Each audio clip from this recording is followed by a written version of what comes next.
शनि, केतु और चंद्र कंजक्शन को हम लगातार विचार कर रहे हैं अगर आपका मकर लगन का चार्ट है तो। और इस वीडियो में चर्चा करेंगे अब थर्ड हाउस के लिए। थर्ड हाउस में कुछ इस प्रकार से आपको ये प्लेसमेंट दिखेगी जहां पर ये तीनों ही ग्रह आपके यहाँ मीन राशि में स्थित होंगे। मीन राशि के जो स्वामी हैं वो बृहस्पति हैं, तो बृहस्पति यहाँ डिस्पोजिटर होंगे और शनि यहाँ पर आपके लग्नेश और दूसरे घर के स्वामी होकर आ रहे हैं। साथ ही चंद्रमा यहाँ आपके सप्तमेश भी हैं। देखिए, जो चंद्रमा की स्थिति है, चंद्रमा क्योंकि काफ़ी ज़्यादा सॉफ्ट है तो वो शनि से भी प्रभावित काफ़ी ज़्यादा होंगे और केतु से भी। हालांकि कोई भी प्लैनेट का अगर दृष्टि है आपके थर्ड हाउस पे तो उससे भी चंद्रमा बहुत ही ज़्यादा प्रभावित होने वाले हैं। ऐसे केस में जब भी ये कंजक्शन थर्ड हाउस में बन रहा है और जब आपके लग्नेश यहाँ आ रहे हैं तो आपके लिए स्वयं को समझना, स्वयं की क्वालिटीज़ को समझना, स्वयं के टैलेंट को समझना उतना ज़्यादा आसान नहीं होगा, क्योंकि यहाँ केतु थर्ड हाउस की पूरी एनर्जी को अपने में समाहित कर लेंगे। ऐसा जातक वास्तव में मकर लगन से रिप्रेजेंट होने के कारण बहुत ज़्यादा मेहनती, बहुत ज़्यादा हार्ड वर्किंग होगा, या जितने भी प्रकार की लाइफ में चुनौतियां होंगी उनसे बहुत ज़्यादा लड़ने की क्षमता रखेगा। लेकिन क्योंकि थर्ड हाउस में लग्नेश आपके शनि आ गए तो आपका एफर्ट हो सकता है सही डायरेक्शन में ना हो, चंद्रमा के पीड़ित हो जाने की वजह से। साथ ही साथ आपका जितना भी एफर्ट होगा उससे कोई आपको फायदा नहीं मिल पाएगा कभी कभी। ऐसे केस में जातक बहुत जल्दी फ्रस्ट्रेट हो सकता है, बहुत ज़्यादा एंग्जाइटी से गिर सकता है, मानसिक तनाव से गिर सकता है। साथ ही साथ ऐसा जातक फिर एक समय बाद अपना एफर्ट करना छोड़ देगा। अब जो यहाँ पे शनि है क्योंकि वो दूसरे घर के भी लॉर्ड हैं, तो अगर शनि वक्री ना हो तब आपको ज़्यादा फायदा मिल सकता है। शनि यहाँ केतु के साथ मिलके वैराग्य युति बना रहे हैं या वैराग्य योग का निर्माण कर रहे हैं। तब इस योग का प्रभाव सबसे ज्यादा बढ़ जाएगा जब आपका शनि वक्री स्थिति में होगा, और वक्री होने के केस में शनि आपके दूसरे घर की तरफ ही मूव करेंगे और केतु का ऑलरेडी मूवमेंट आपके दूसरे घर की तरफ है। तो फिर अगर इनमें से कोई भी आपके दूसरे घर के यदि क्लोज होगा तो दूसरे घर से रिलेटेड कार्य भी शनि और केतु दोनों से ही प्रभावित होंगे।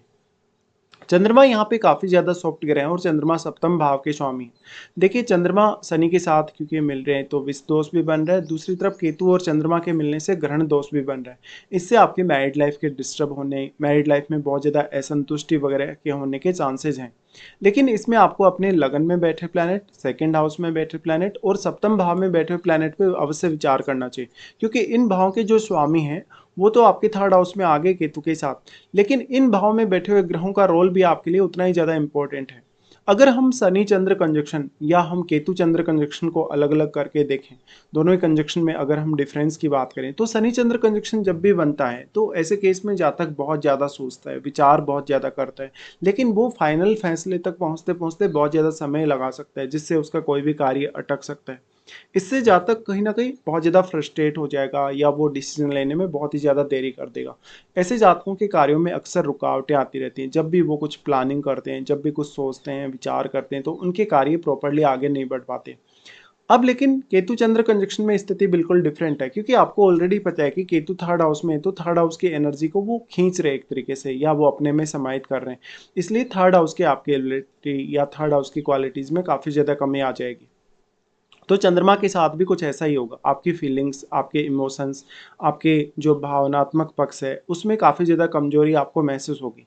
ऐसा जब तक अब अगर कोई बहुत कड़ा कदम अपनी लाइफ में उठाना चाहे, कोई बहुत स्ट्रिक्ट निर्णय लेना चाहे तो वो नहीं ले पाता, क्योंकि वो अपने फीलिंग्स से, अपने इमोशंस से, अपनी भावनाओं से काफ़ी ज़्यादा डिटेच हो जाएगा। और मीन राशि को वैसे ही कंजक्शन काफ़ी सपोर्ट करता है जब आपके मोक्ष की तरफ बढ़ने की बात आती है या बहुत ही ज़्यादा स्पिरिचुअल होने की बात आती है। यहाँ पर ये कंजक्शन आपको मेहनती तो बनाएगा, लेकिन मेहनत आपके फेवर में नहीं होगी, जितना भी आप हार्ड वर्क करेंगे वो व्यर्थ जा सकता है। इससे आपको खुद को समझना या खुद को ज़्यादा समय देने की आवश्यकता है। ऐसे कंजक्शन की वजह से अक्सर जातक थोड़ा सा भी अगर कोई हार्ड वर्क करेगा, मेहनत करेगा या कड़ा फैसला लेगा तो उसमें वो एंग्जाइटी से गिर जाएगा, मानसिक तनाव से गिर जाएगा, कहीं ना कहीं उसके मन में थोड़ा सा जो भावनात्मक पक्ष है वो कमजोर हो जाएगा। ऐसे जातक वास्तव में बहुत ज़्यादा उदासीन प्रवृत्ति के हो सकते हैं कभी कभी। ऐसे जातकों के हालांकि विचारों में बहुत ज़्यादा गहराई हो सकती है, उनमें विरक्ति की भावना बहुत ही ज़्यादा हो सकती है। साथ ही साथ जातक अपनी भावनाओं को व्यक्त करने में उतना ज़्यादा सक्षम नहीं होगा और वो काफ़ी ज़्यादा कठिनाई को महसूस करेगा।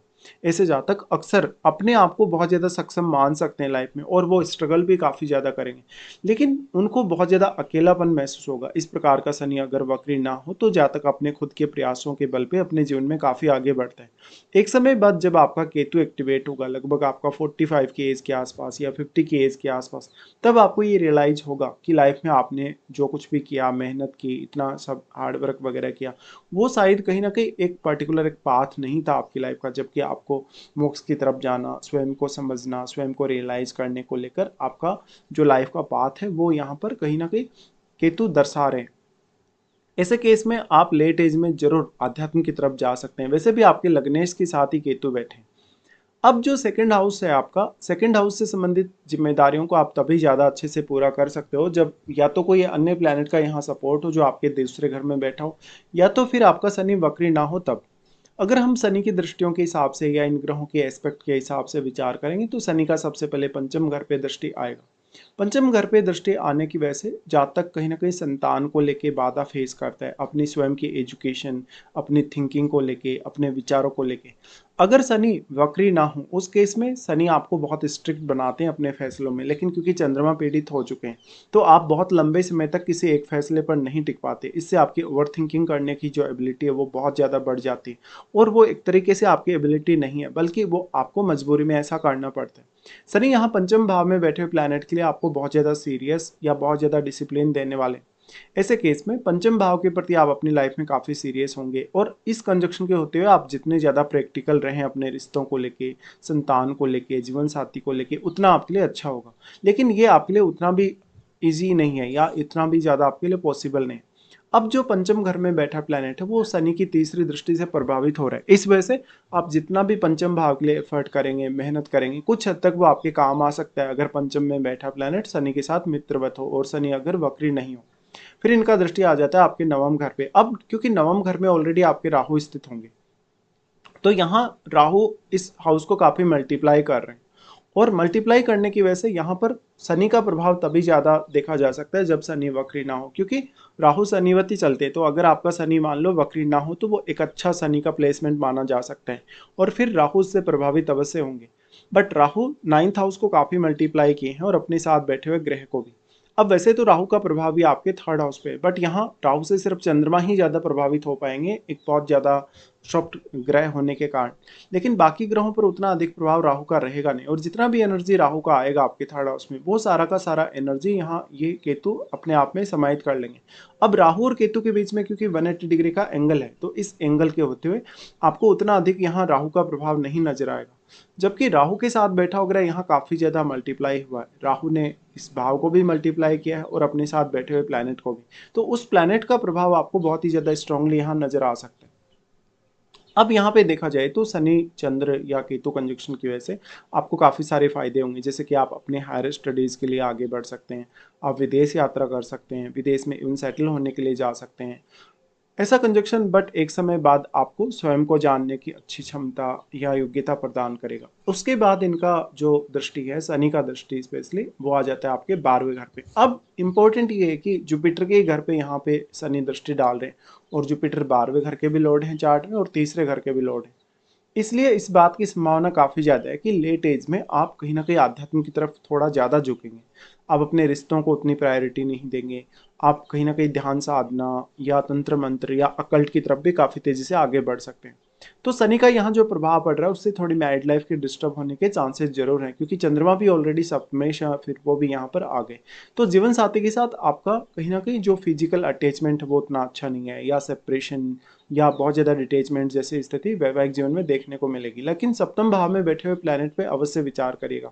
अब क्योंकि चंद्रमा आपकी माताजी के कारक ग्रह, माताजी के कारक ग्रह होने की वजह से निश्चित तौर पे ये आपकी मदर के साथ रिश्ते को भी काफ़ी हद तक प्रभावित कर सकता है। ऐसे केस में आप अपनी मदर के साथ बहुत अच्छी अंडरस्टैंडिंग नहीं देख पाएंगे, आप उनसे रिलेटेड जो अपनी जिम्मेदारियां हैं उनसे काफ़ी ज़्यादा विमुख हो सकते हैं अगर शनि वक्री हो। तो यहाँ पर काफ़ी ज़्यादा कन्फ्यूजन वाली स्थिति है, और ऐसा जब तक अपनी पूरी जो बात है, अपनी जो पूरी कहीं ना कहीं इमोशंस है उनको सामने नहीं ला पाएगा। हालांकि जब तक बहुत ज़्यादा गंभीरता से अपनी बात को कहीं ना कहीं रखने की कोशिश ज़रूर करेगा, लेकिन वो इंट्रोवर्ट होने की वजह से उतना अच्छे से अपनी बात को रख नहीं पाएगा। साथ ही जो आप सोचते हैं और जो आप कहेंगे किसी व्यक्ति को, बताएंगे किसी व्यक्ति को, उसमें बहुत बड़ा फर्क नजर आ सकता है आपको, क्योंकि आप यहाँ पर अपनी फीलिंग्स से डिटेच हो रहे हैं, आप अपने इमोशन से या इवन खुद से भी बहुत ज़्यादा डिटेच हो जाएंगे अगर शनि वक्री हो। ऐसे केस में फिर आपको दूसरे अन्य प्लैनेट्स पे बहुत ज़्यादा डिपेंडेंट होना पड़ेगा, जैसे कोई प्लैनेट अगर दूसरे घर में है, कोई लगन में है या कोई सप्तम में है। साथ ही साथ आपको ये भी देखना होगा कि शनि यहाँ पर कौन कौन से अन्य प्लैनेट्स को प्रभावित कर रहे हैं। क्योंकि आपका यहाँ शनि से पंचम घर में बैठा प्लैनेट स्पेशली प्रभावित होगा और राहु के साथ बैठा हुआ प्लैनेट भी कुछ हद तक प्रभावित होगा। लेकिन 12वें घर में बैठा प्लैनेट भी शनि की दृष्टि से काफ़ी प्रभावित होगा। तो इसका जो ओवरऑल इम्पैक्ट आपकी लाइफ पर आएगा, तो ये कंजक्शन उतना अच्छा नहीं कहा जा सकता रिश्तों के लिए। अगर मान लो आपका शनि वक्री ना हो, उस केस में आप अपने कैरियर के लिए ज़रूर तेज़ी से आगे बढ़ सकते हैं। लेकिन आप ज़्यादातर फिर केतु से रिलेटेड फील्ड को चुनते हैं, कोई रिसर्च वगैरह को चुनते हैं, या कोई बहुत ऐसा फील्ड चुनते हैं जहाँ पर आप बहुत लंबे समय तक एक जैसा काम कर सकें, जहाँ पर आप किसी विषय में बहुत गहराई से आगे बढ़ सकें, तभी ये कंजक्शन आपको थोड़ा ज़्यादा सपोर्ट कर पाएगा। फिर इसमें बहुत बड़ा इंपॉर्टेंट रोल आ जाता है आपकी महादशा का, कि इनमें से आपको किसी की यदि महादशा है तो आपको महादशा के हिसाब से विचार करना काफ़ी ज़्यादा ज़रूरी हो जाएगा।